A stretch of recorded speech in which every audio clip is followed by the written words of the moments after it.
The aims of this podcast are to analyse and compare two research papers and then to link them to some of the information literacy theories and concepts that we've looked at so far. The first article I studied was Interfacing Data Destinations and Visualizations, a History of Database Literacy by Rahul Mukherjee. I hope I pronounced that right. This is the article I chose from the reading list, and I mainly chose it because of my constant use of and interaction with databases at work and the associated frustrations that brings.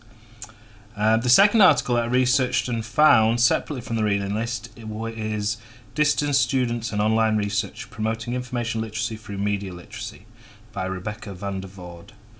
I chose this as it links into the ideas of databases in a sort of a more modern context on the internet, and one of the most common problems that I encounter when setting research tasks for my students is this lack of media literacy and information literacy being applied to their online research. Firstly, I'll try to describe the context of each paper and in turn the conclusions that they come to, linking into what I understand of information literacy and some of the key concepts that I've encountered. Mukherjee's Interfacing Data Destinations and Visualizations article is both a brief history of the development of databases and database management systems that hereafter I'll call DBMs, as well as a study of how these developments were reviewed, marketed and actually covered by specialist press of the time, and how this has then gone on to shape how we interface with databases now. In a way, how the decisions made then and the decisions made both by the expert programmers but also social reasons and political reasons have then gone on to shape our database literacy landscape. The paper traces the history of managing data from as early as punch cards to hold US Census data, and moves through and pretty much concludes its history in the 1990s. It looks at how databases were constructed and the database theory of the time, including moving on to shared and relational models of databases, all the way up to more modern ideas. It also looks at how society and politics have helped shape these ideas, as mentioned before. A database is a structured collection of data that all have some connection to each other. And database management systems, or DBMs, can then search and retrieve and query this database to retrieve information. The DBMs are our interface with the data. They're the method that we use to interact with the data. Mukherjee quotes Klein by defining information as the middle term between data and knowledge. Information is processed data, and knowledge is processed information. In the early days of databases, the only people who could interact with this shared data were programmers who were experts with managing, querying, and inserting into databases. This is described as database literacy, and they were the only ones that had it. Mukherjee describes these people as the elite of computer science, and non-programmers were perceived as incapable of interacting themselves with these databases. However, as database and DBM technologies progressed and the amount of data that they needed to process increased, they became more flexible and interfacing with them was designed to be more user-friendly. Social and political motives also had an impact on databases and database management systems, and throughout the 80s, governments and companies and home users as well increasingly had more and more data that they needed to process and interact with quickly to increase productivity and profits. In this way, databases and DBMs moved from merely being efficient data crunchers to intellectual machines aiding decision making. This intelligence and humanness, as it were, increasingly became a key part of the design and making of future DBMs. And you'll see there's some pictures of the advertisements of the time that I've taken straight from Mukherjee's paper. The article introduces the idea of data abstraction, in which we are further and further away from the raw data that is providing us with the information that we are retrieving. The paper describes the messiness of data and how the DBMs can clean this up and just provide us with the information that we're seeking at that time. but as it does so, we become further and further detached from the original data itself. Programmers tried to combat this rift between data and information in the 80s and the 90s with numerous systems and database management systems that were designed so that if you wanted to have a menu-driven, high level of abstraction from the data you could, but there was also facilities to get deeper into the engine itself and do very specific search queries. As we come more up to date, the emergence of big data, as it's been termed, and increasing demands for information mean that the old ways of creating databases, relational databases, etc., aren't quite adequate for our purposes anymore. Object-orientated databases and new database management systems are all required to handle the vast amount of data, especially the data that the internet has created for us. Mukherjee sums this up in his conclusion, pointing out the problems with some of the older models and how some of these could be combated with new models of database management to deal with the problems that big data and cloud-based computing have given us in the modern world. When we think about information literacy and some of the ideas of the 7 phases of information that Christine Bruce surmised, a lot of them rely on gathering the original information in the first place.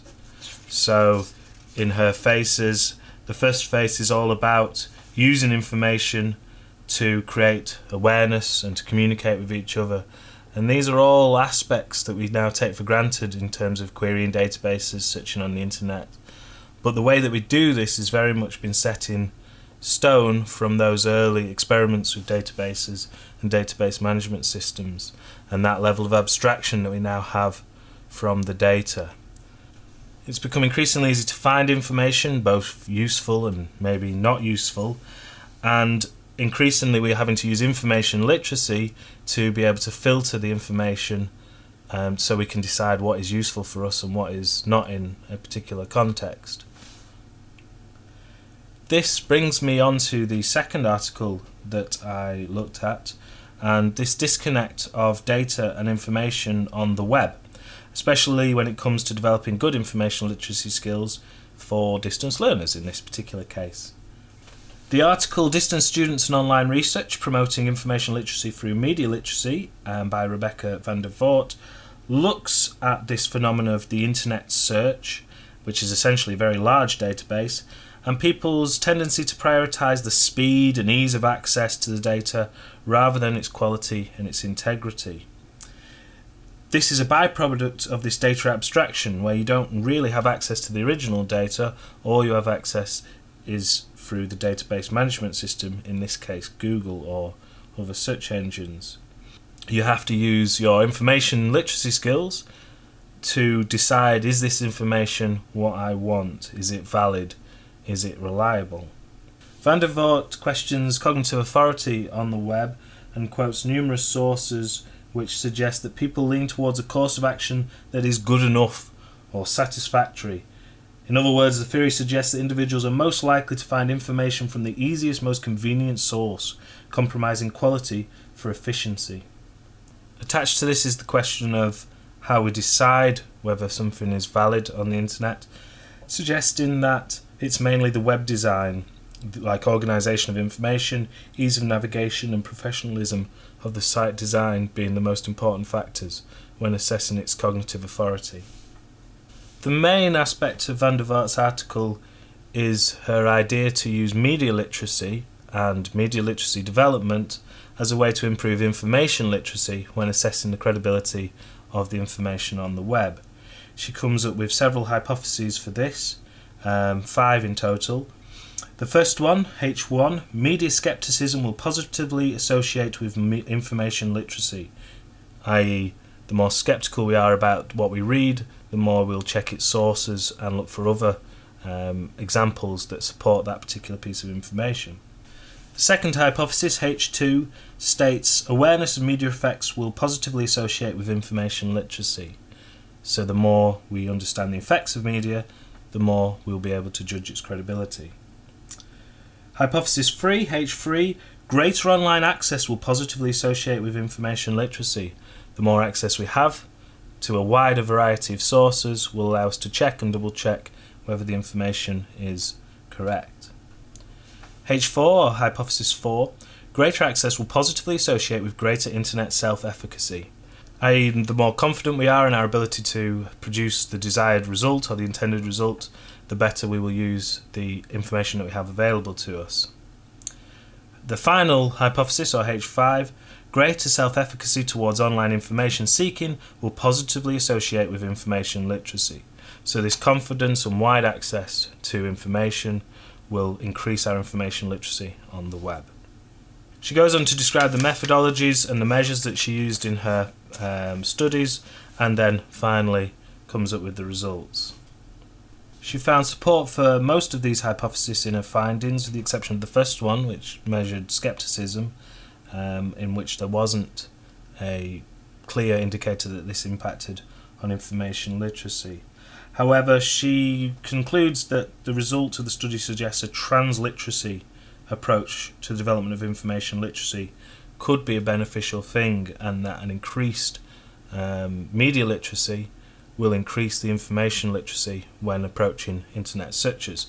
Something particularly important for distance learners who don't maybe get a chance to ask tutors directly, or even be able to communicate with fellow classmates on a regular basis.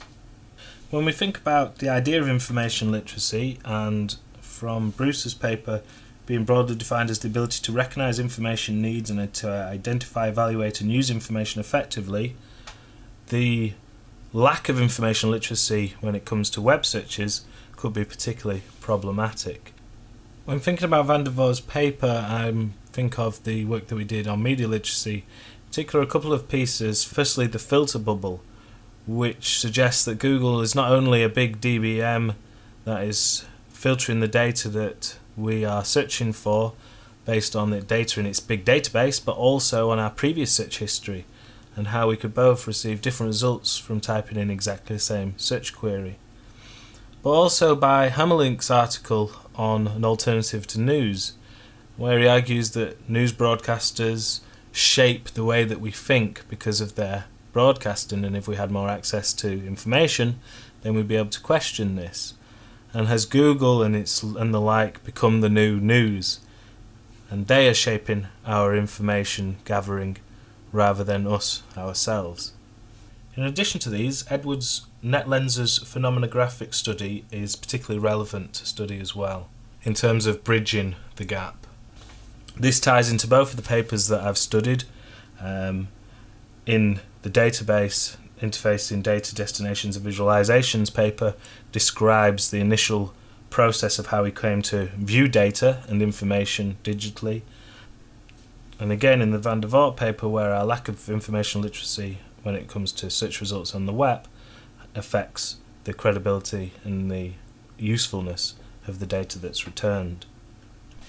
In conclusion then, the amount of data that we process on a regular basis has vastly increased since the early days of databases and database management systems, and our access to this information has become easier than ever before.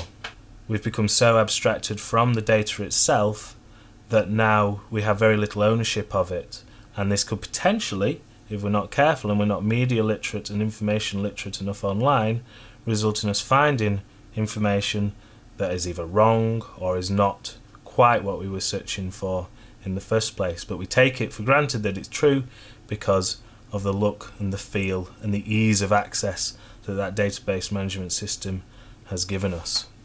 That concludes my podcast. I hope it's been useful and informative. Thank you.